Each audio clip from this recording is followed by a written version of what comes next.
Good afternoon. My name's Chris Bunting. I'm the director of the organisation, Bradford Birth to 19, that stands behind 50 Things to Do Before You're 5. And welcome to our webinar, and where we're going to be talking about arts and culture and creativity.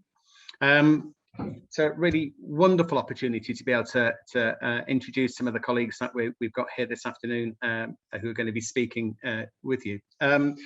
Fantastic lead contribution, Debbie Keat-Hartland, of international fame, but associated with a wonderful TED Talks and as a significant part of CREC. And she'll be talking about, I suppose, a keynote address around the topic today, around the place of arts and culture and creativity in the early years. We'll then be handing on to Richard Shaw, May McQuaid, from who'll be talking about Bradford's experience of assembling and the consultation that lies behind of assembling the Bradford 2025 City of Culture bid, and then a marvellous case study which we're going to be talking to you about today from Helen and Imogen from Cambridgeshire, talking about arts and culture in that locality. And before we do that, I'm just going to go through a few house rules today, just to let everybody know that the webinar this afternoon is going to be recorded, and we'll be providing a link to you to be able to review the recording later on. We'll also be providing that recording for colleagues who are unable to attend this afternoon but have registered their interest in having a look at the webinar. The last bit of I suppose housekeeping is to make good use of the chat, and if you've got any questions about 50 Things, we'll try to do our best about to answer those particular questions during the webinar. But if there are kind of some salient points that we want to bring together for the contributors this afternoon to talk about, then we will do so at the end of the webinar. Practically, we have about another 3 or 4 minutes from me, and then we'll be handing on to something like 3 10-minute contributions from colleagues, as I've introduced them to you already. And then we'll have about 5 minutes at the end for any questions that are raised or for some concluding comments. See if I am able to. So this is what we're doing today, how to include young children's voices in your arts and culture strategy. Hopefully you're all expecting this to be the topic of our webinar. Okay, so as I've talked to you about already, this is our 3 presenters today. Looking forward to what they're going to say this afternoon. Let me just tell you, 2 or 3 minutes, many of you attending here today have got some good and direct experience of working with the 50 Things to Do Before You're 5 offer already. But there are some colleagues who are new to 50 Things, so I just want to spend a few moments to be able to talk to you about what it is, what we're doing behind this significant initiative now. It started back in the day, 3 years ago, with an idea which developed from the outstanding practice at St Edmunds Nursery School in Bradford. So it's led from a school. And effectively 50 Things to Do Before You're 5 is there to provide suggestions for parents about low cost and no cost and fun activities to do locally. It's a multi-platform offer, 50 Things to Do Before You're 5, localized for your region, so that the 50 Things approach in all of our areas across England involve a local app, a local website, promotional materials, and social media campaign support from us as well. And 50 Things to Do Before You're 5 is about giving children the best start that we can to their lives up to the age of 5.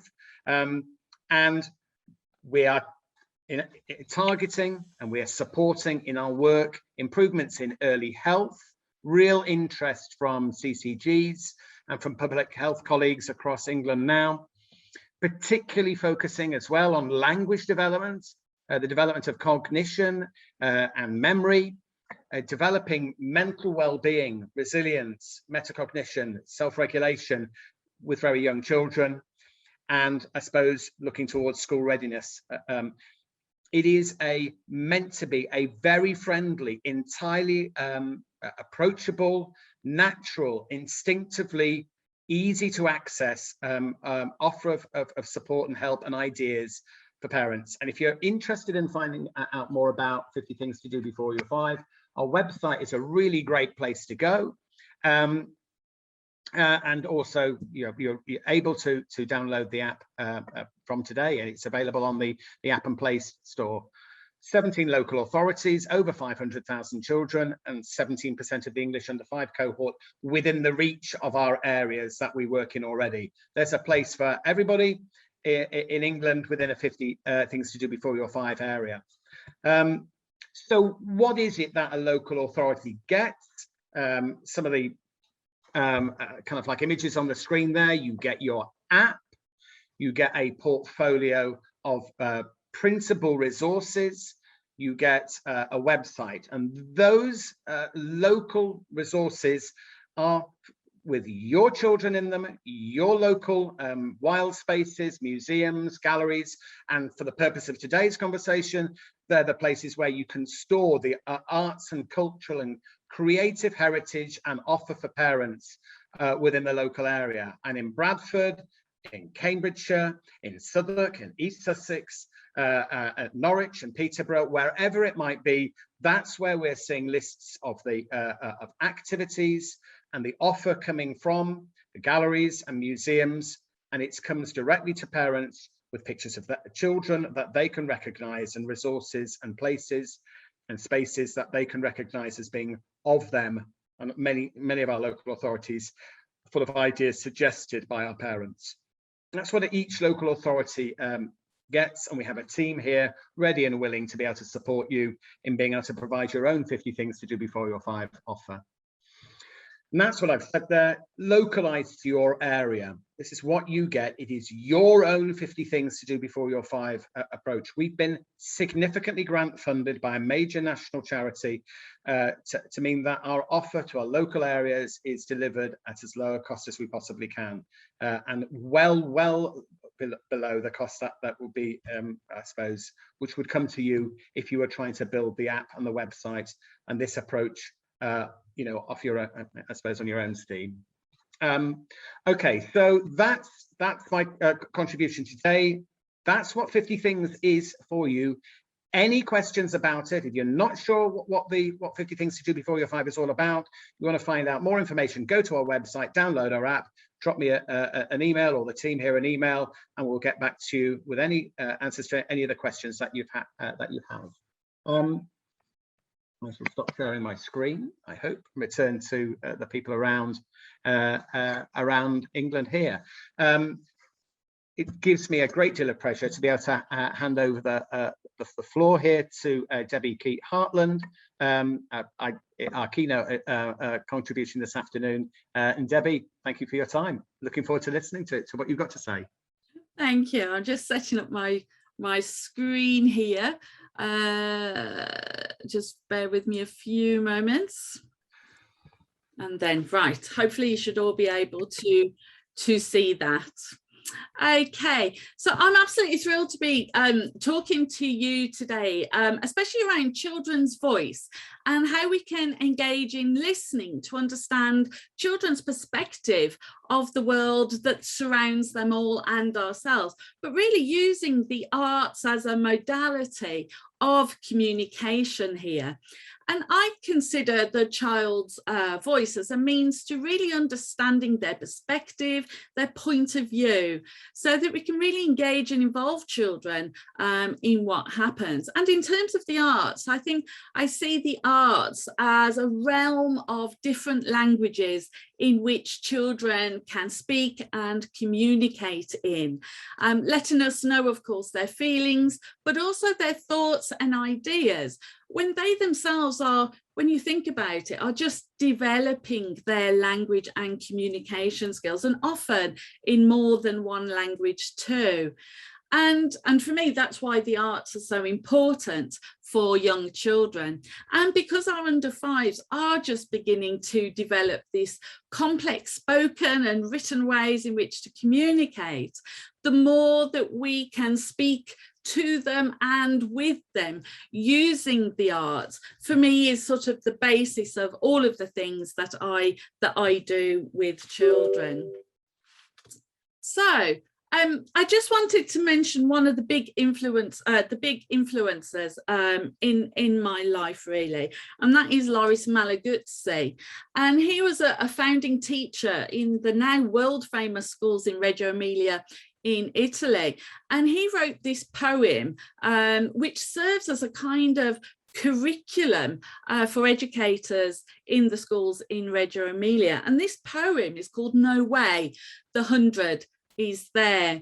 Now, I'm not going to perform and read that poem for you, but in this poem, he really describes that the child is made up. It's a metaphor. He's saying the child is made of 100 languages, 100 hands, 100 thoughts, ways of thinking, playing, speaking, listening. And really in this poem, he's recognizing all of the multitudinal ways in which young children construct understanding and knowledge, but of course to express their ideas about that, their thoughts, their feelings, indeed their frustrations.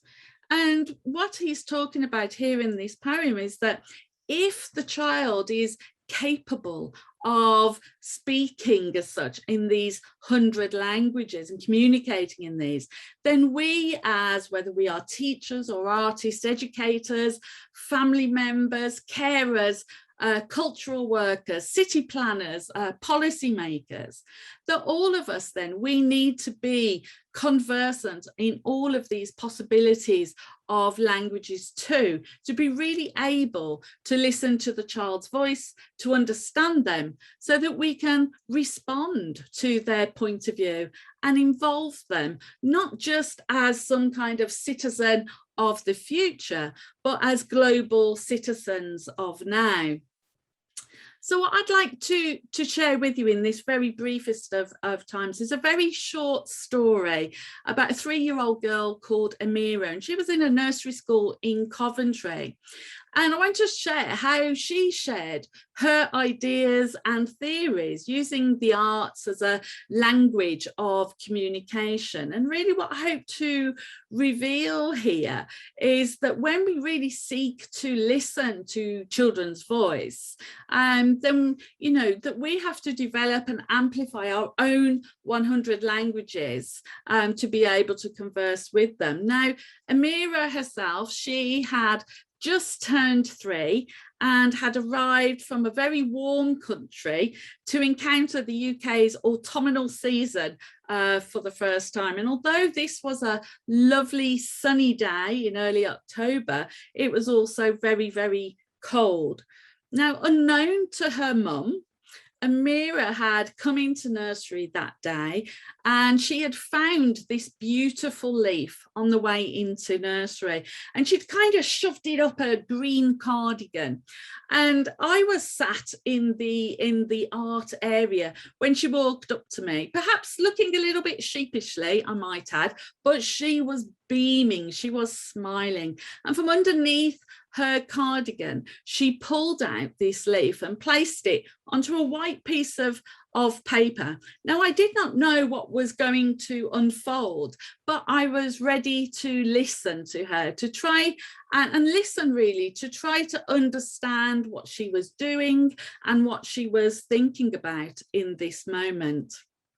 So she turns over this leaf and she studies it carefully, and she places her own hand onto the leaf with her fingers, and she says, "It's got fingers like me."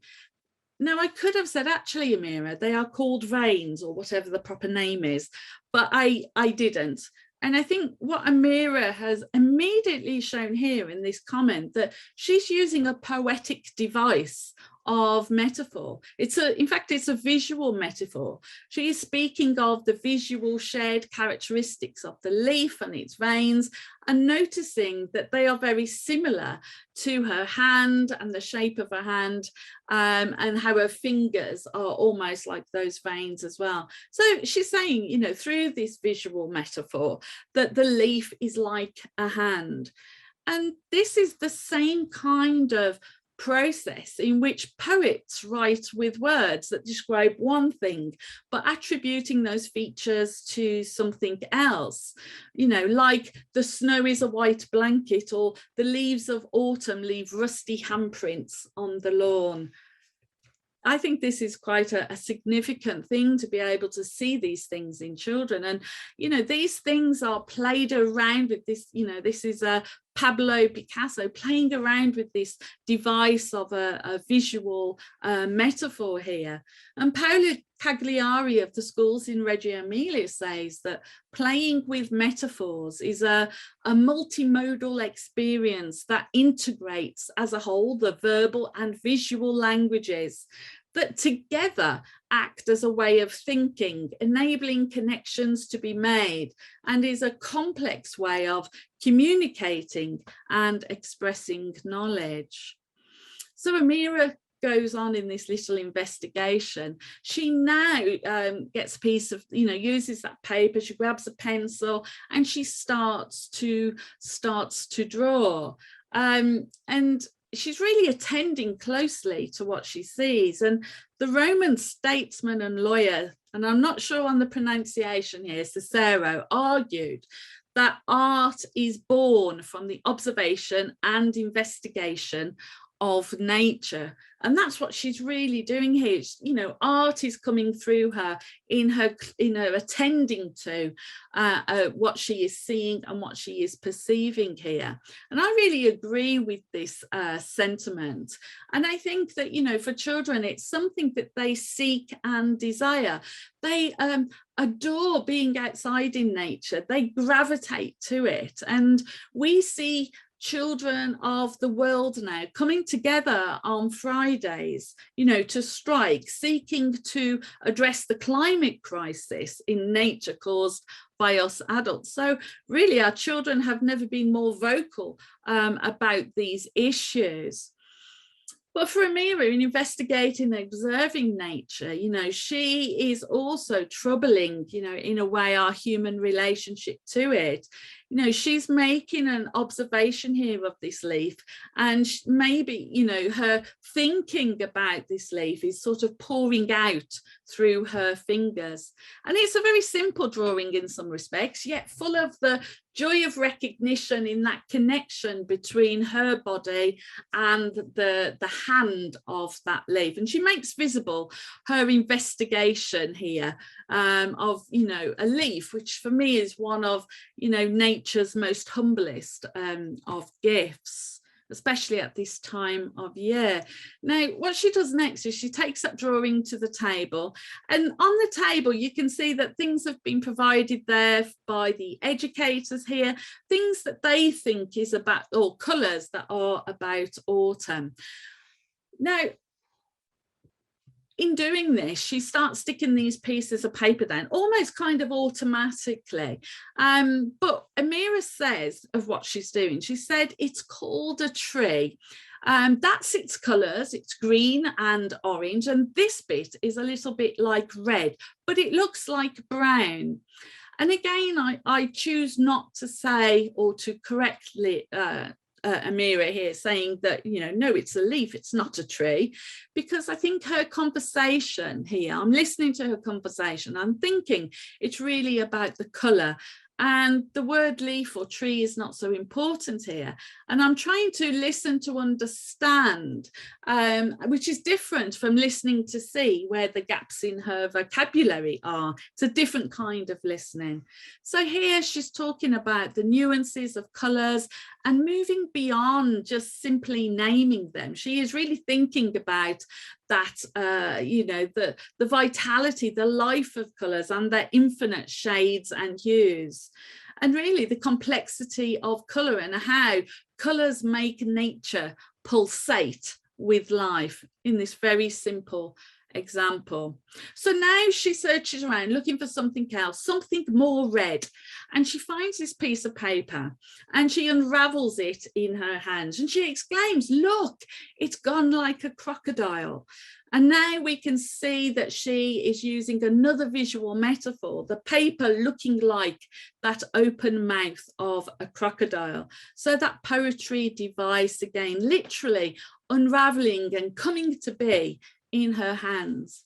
And if we want our children to be inventive and innovative, creative, and able to think critically, then, you know, we need to go beyond seeing this as just a really cute and sweet thing that Amira is doing, but seeing this for their art, you know, as art and as poetry, which I find simply quite astonishing. And, you know, she is seeing the world in such a connected way, and it's a kind of skill that us adults really need to engage in. And I wonder, have we grown up, or some of us have grown up and forgotten how to observe the world with wonder, curiosity, poetry and art? So in this final idea then, the crocodile is wrapped carefully around that stem of the leaf, and she finds some red tape to secure it in place. And she waves that leaf in the air, smiling again, watching it just move and sway, dancing with the leaf in the air, dancing with the beauty of nature that she has found. And she places her leaf on the table and looks at me and says, I've made the leaf a scarf because it's winter and it will get cold. And that is why it has fallen off the tree.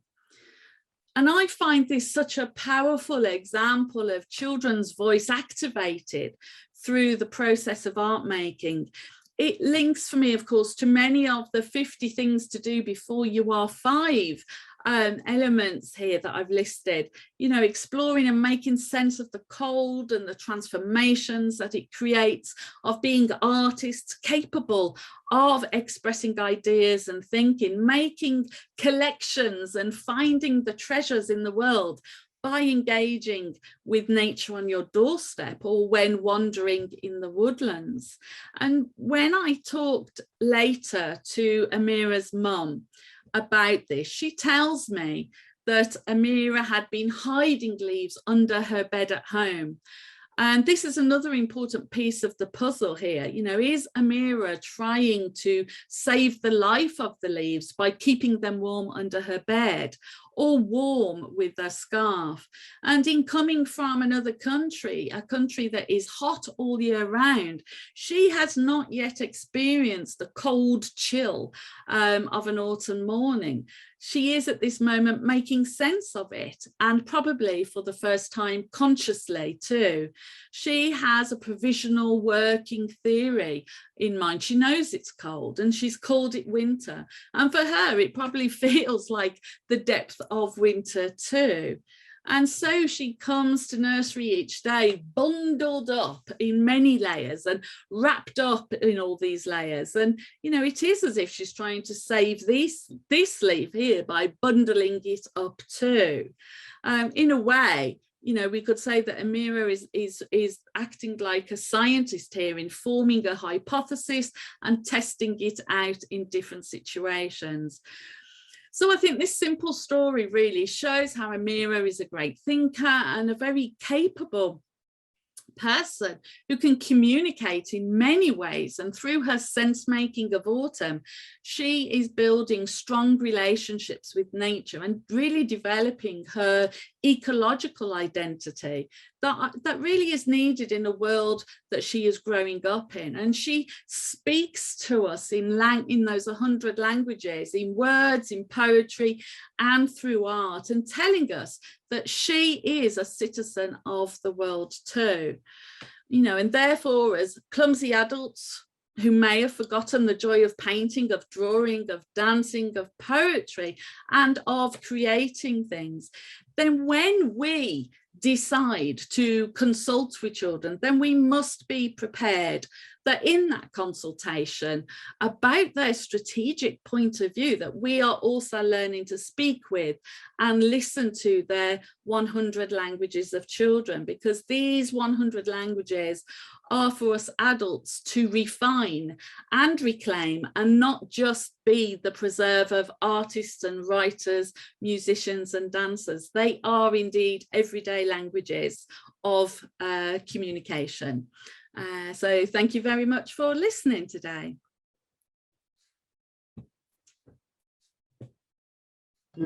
Thank you, Debbie, for that. That's indeed quite a beautiful story. That I really loved it. I think we'll likely to gather any questions or any comments towards the end, but thank you for that.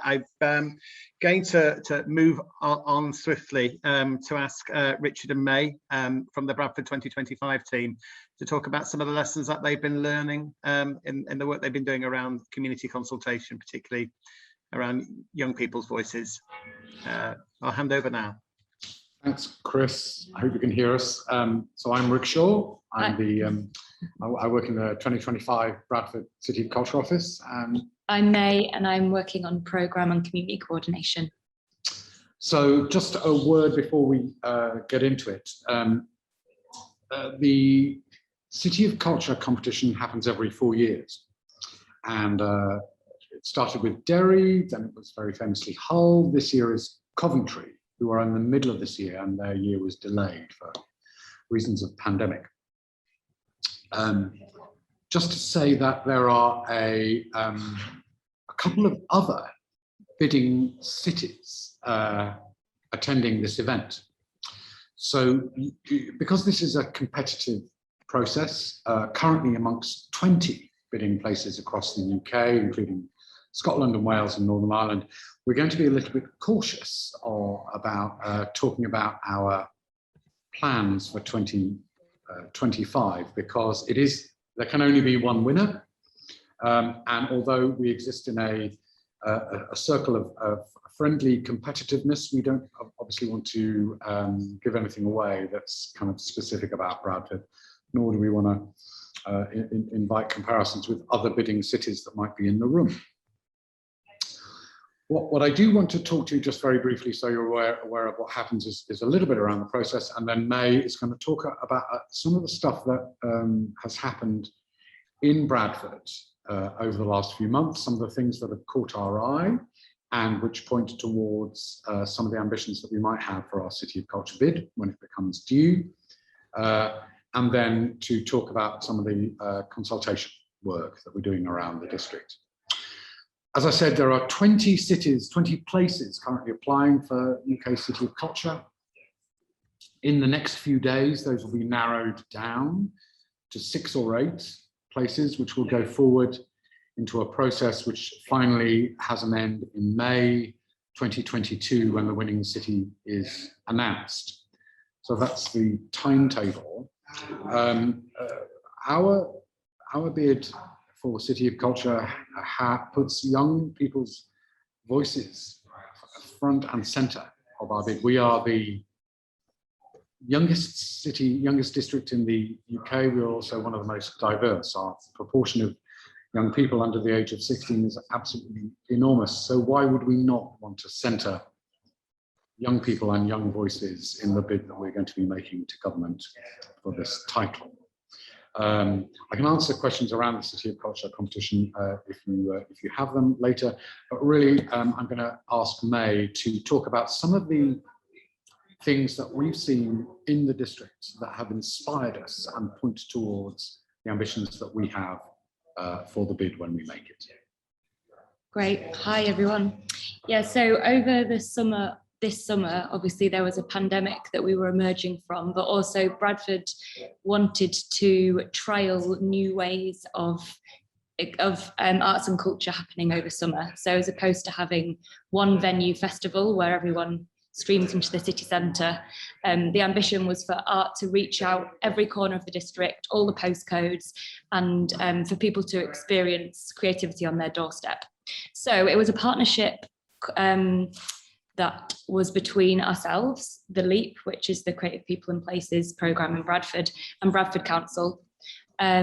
for a programme called Summer Unlocked. And there were a few pieces in there that happened this summer, which we thought were just, yeah, really, really great for particularly young audiences. So the first one was, it's called Wagon of Dreams by Jellyfish Theatre, which was a caravan which toured around, I'm just leaning in because it's a little bit noisy in our office, a caravan which toured around 3 estates in Bradford. It was an interactive puppet show. So, and it was pitched at children 3+. There was also a piece called The Chalk Dance, which was by Urban Canvas. So that was, you know, playing on the tradition of kids going out and drawing on the street, on their doorsteps. It was like an improvised drawing collaboration that ended in a really large scale piece of art on people's streets. There was also a dance piece that toured parks called The Bull and the Moon, which was specifically looking at young families and addressing gender and gender identity of their young people. And then something which is coming up, where there's a light festival happening called Lit at the beginning of November. And we've helped to programme a large puppet or kind of like family of puppets, which are inspired by some mythology, old mythology in Bradford. We've got a boar and a giant and fairies. So they'll be wandering around the city centre at the beginning of November, and also going to be in Keighley actually this weekend coming. So those felt like examples of work that, you know, would be accessible to people of all ages, but particularly bringing some kind of awe and excitement and wonder into young people's lives all across Bradford. As a bid, we're going to be getting out and about on the road ourselves a little bit more now as well, so that people of Bradford know that we're bidding and know what it means to bid. So we're going to be in every ward of the district in the next few months, and we can send out details of that. And we're also going to be doing some more targeted consultations. So obviously a lot of the work we've been doing so far has been on Zoom, and we've hosted conversations around things that we know are really important for the bid. So there was a whole discussion around children and families, where we spoke about engagement with the arts, but there was also sessions on health and well-being and how the arts supports that. So that continues really. We'll continue to host conversations, but if anyone in this room feels they want to contribute, you've got ideas, you feel there's people we should be talking to, I'll leave my email address. It'd be really great to hear from you.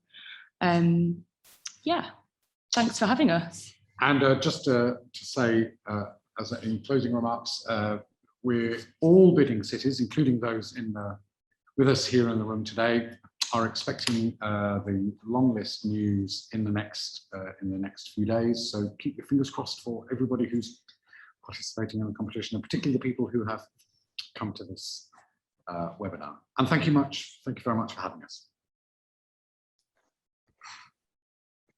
Thank you very much, Rick and May. And that's just some insight there from what's been going on in Bradford. Really comprehensive and really quite challenging whole city approach towards arts and creativity, but a really vital voice there is the voice of very young children and families.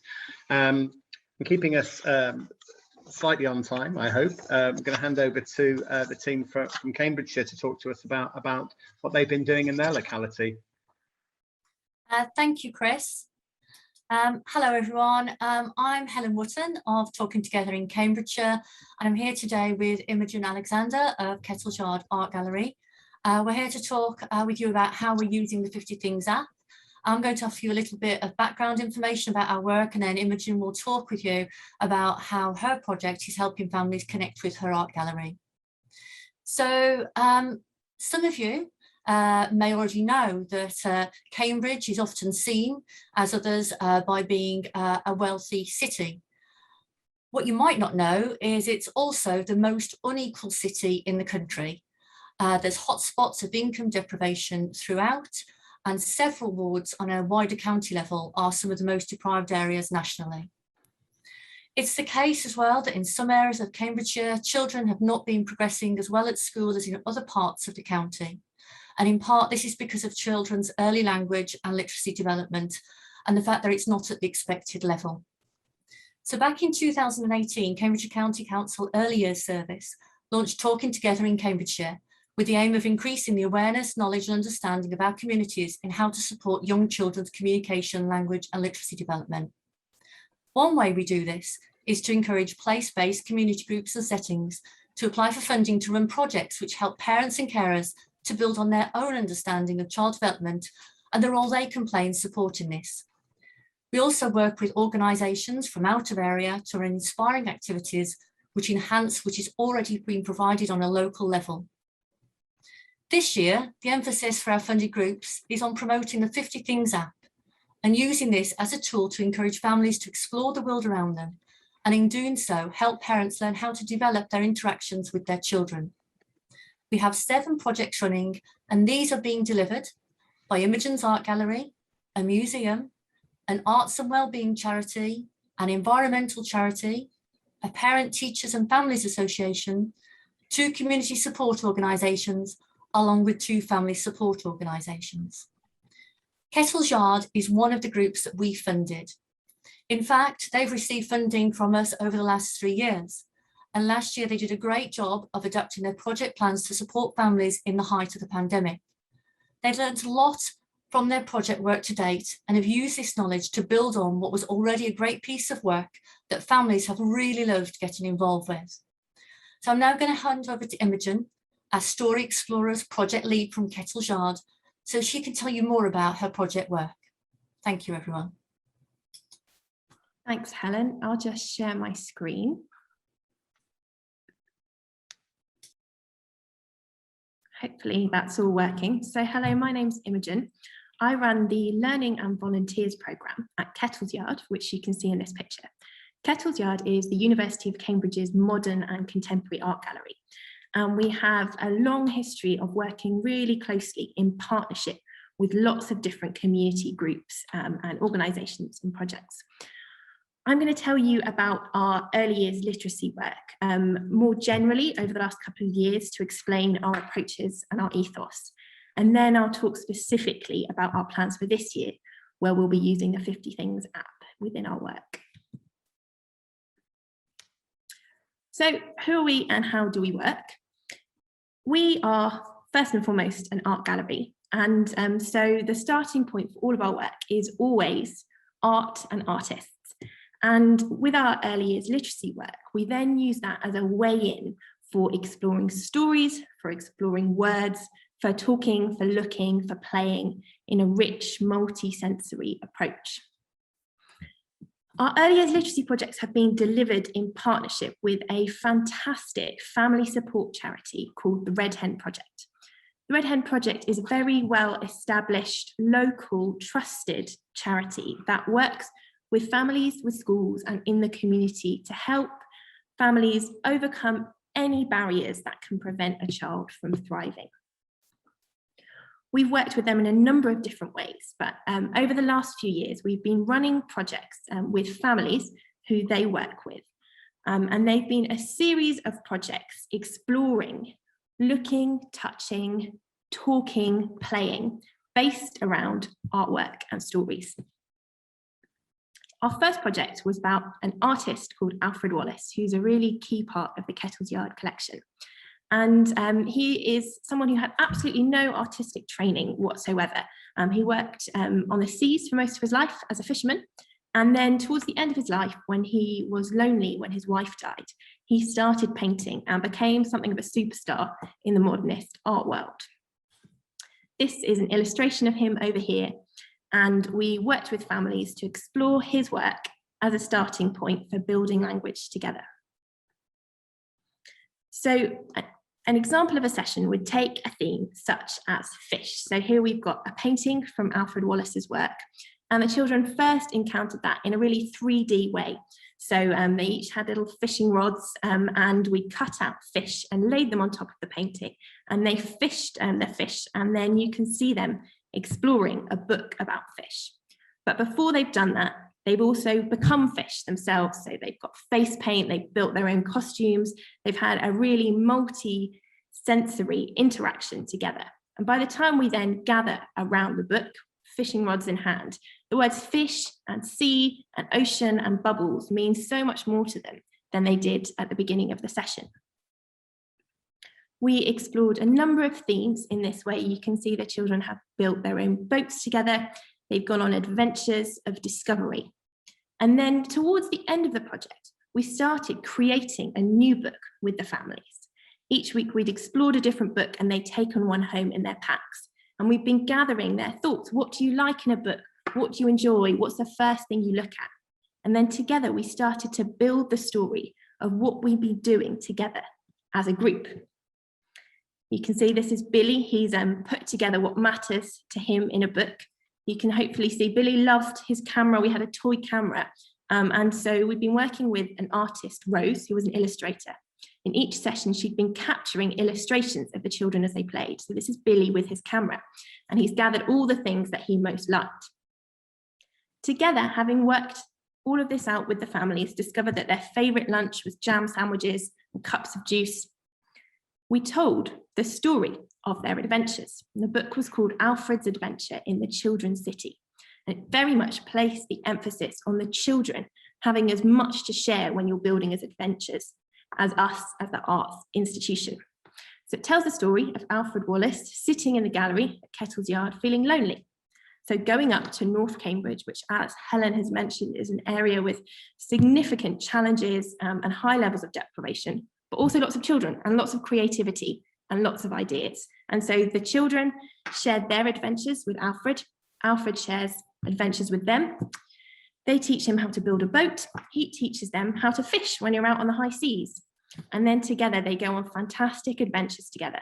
And finally, the children come and visit Alfred in the gallery. Now, this very much mapped what happened when each session we packed up our stuff and went up to North Cambridge to visit. And then at the end of the project, they came to the gallery to visit us. We then gave all of the children a copy of this book, and they were able to see themselves actually captured in a book, really affirm their part of the project, their creativity, and to have something that builds their home library, but they can also share with friends and family. And this book is now on the sale in Kettle's Yard shop, so they're a really important part of us as an institution now. So that was project one, so far so good. We then made grand plans to do a similar kind of project. And as it did, as we've all been doing, we had to replan considerably because of COVID. So our second year plans, rather than working with an artist who was already in our collection, was to work with a living artist, an artist called Shutapa Biswas, who is a conceptual artist who works across a range of media. She's not normally sitting with children with hand puppets, but here she is running a session for us. And again, we wanted to have those really rich, multi-sensory, exploratory sessions with the families. But we also wanted to get to know the families more. We wanted to make sure we were engaging families who wouldn't necessarily come along to a children's group without that sense of trust and knowing who was going to be there.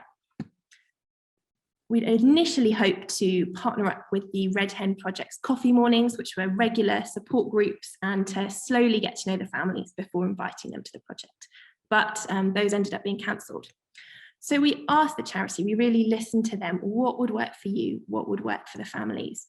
The Red Hen had done fantastic work in quickly pivoting and changing how they supported families during lockdown. And they'd found that one project that had really worked for them was doing cooking lessons in a blended approach. So they were delivering people ingredients, sharing videos, and then having a WhatsApp group where people could stay in touch.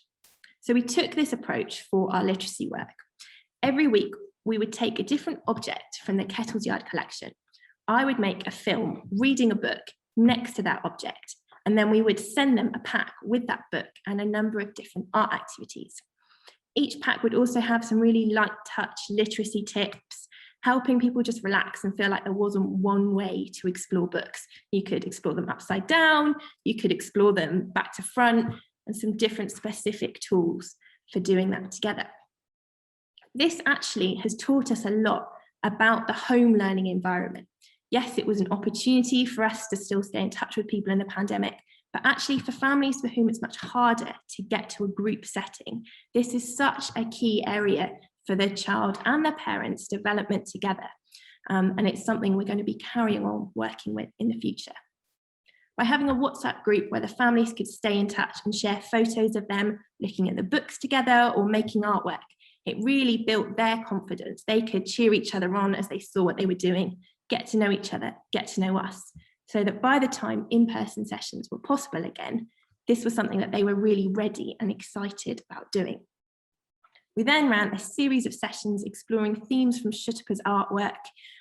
Again, you can see this very interactive, hands-on approach as we're exploring materials together and using that as a way to build confidence around books, make those stories meaningful to the children and families in different ways.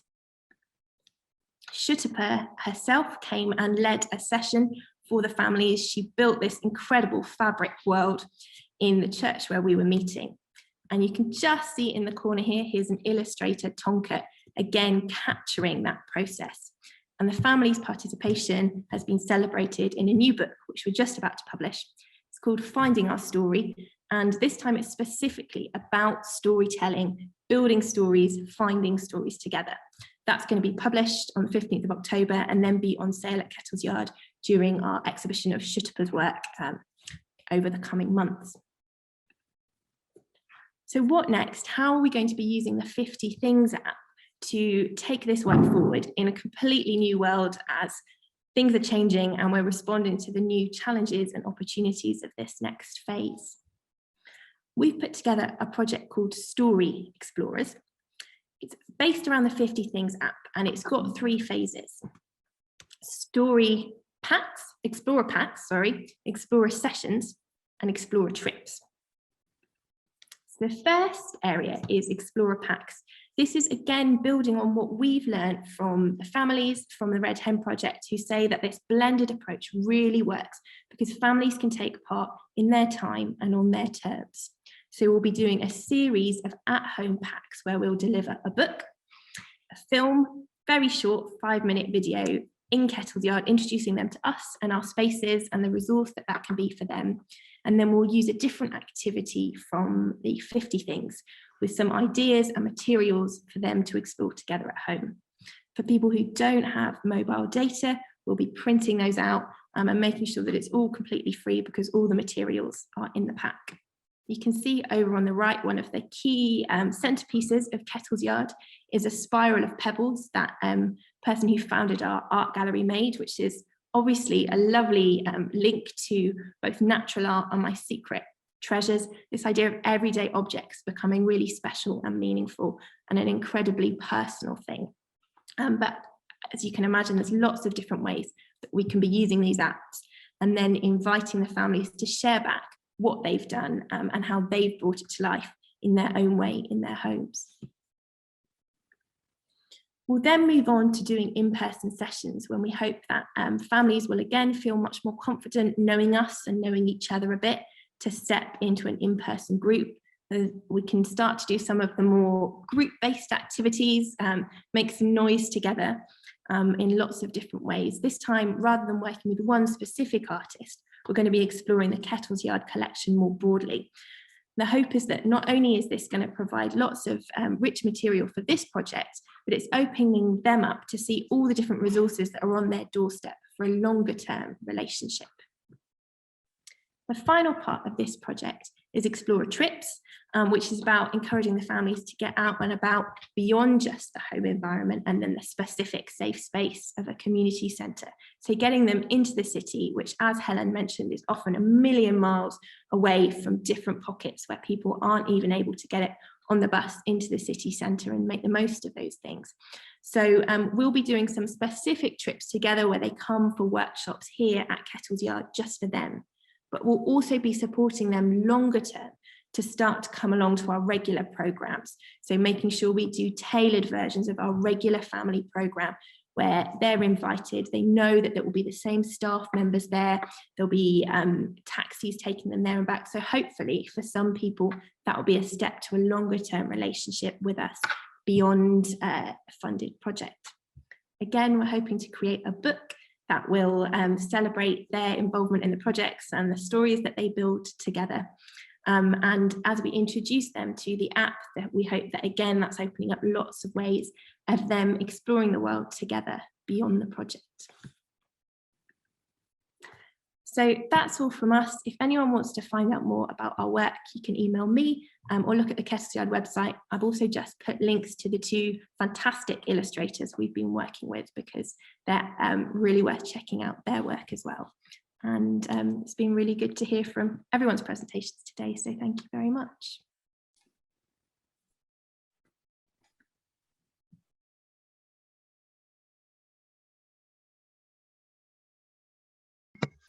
Thank you so much to everyone here who's contributed this afternoon. I'm just going to see if Patricia could perhaps bring Andrea onto stage in terms of the view and pinning her. I just want to spend a little bit of time reflecting with you, Andrea, about the contributions that you've heard this afternoon. I think I've told lots of people before in the past that I'm a passionate enthusiast for all things 50 Things and on all things early years, but my pedagogical experts are elsewhere in the room, and indeed Andrea, I would lean upon Andrea. Can you answer that question to me about when is it you get cultural? At what age you become cultural? And indeed Debbie had some good words there. Please answer me that question. I think we have to look at the work of Colwyn Trevarthen when he talks about the musicality of motherese between a very, very young infant and their primary carer, to recognise that actually music, arts and culture are within us all. And I was reading Debbie's answer, and I think she's absolutely right. Bring with them from their home and their culture. It's about embracing whatever that family sees as art and culture. But I was very, very impressed with all the presentations that I heard today, and I feel almost optimistic that arts and culture will be a significant part of the lives of our younger children, and it won't all be about phonics. Anyway, but I think it's so important for the development of language, for the enrichment of children's lives. And I think grasping the opportunities that we've heard about today, I think there are some very lucky children in this world. I wish they all had similar opportunities. We've mostly, all the comments that have been coming through have just been really just people just saying super positive things about the presentations here this afternoon. We are, in any case, it's close to time to draw things to a close. I would say that if you want any further information about any of the presentations that have been done here this afternoon, any of those links through around the illustrators or the particular projects being led in Bradford or Cambridgeshire, or Debbie's work with a national and international kind of perspective, then just come through to us at 50 Things. We'll be reaching out to everybody who's come along this afternoon, or who'll be picking up the recorded copy of the webinar. But if you've got any questions about anything, just please get in touch. It is for me to announce that the next webinar is on Wednesday, November the 17th, 2 o'clock, and it is on blending a universal and targeted approach towards early years to achieve levelling up. So levelling up, very much the words of the moment from the government, and us running a webinar on that. Do not presume that we are naturally supporters of the government's approach towards levelling up, but we really raise it as a topic because it's really going to be an important one over the next few years, and it's around proportional universalism, or indeed blending a universal approach with targeting. To make the biggest difference we can do to children growing up in poverty. Really interesting one, and we're welcoming Sally Pearce from the Sheffield Hallam Institute of Education to be our lead contributor at that event. I would like to thank everybody for turning up today, and giving one final opportunity to anybody brave enough to ask a spoken question. You don't need to type, but if not, I know some of the team will be hanging around here for a little bit longer. but if not, and we'll happily have some one-to-one conversations with you. Thank you very much for your time today. I look forward to seeing you in November on the 17th.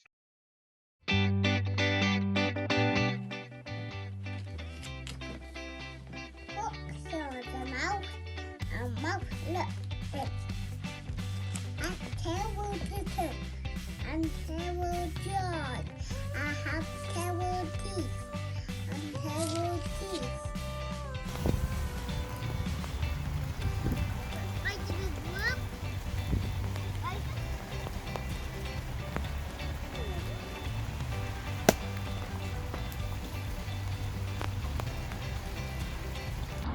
Good, mix in, mix, mix, mix. Another bubble. Wow. Wow. Mix, mix, mix. Come on, pies. Big elephants. And big brown bear. And what happened? And a big brown bear. Tell Molly. Big brown mouse.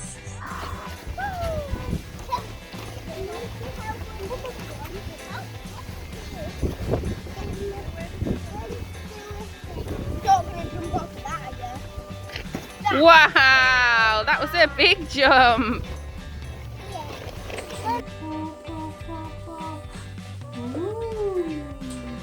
Shall we do something? Oh, we could splash. Put our hand in. Oh, mixing.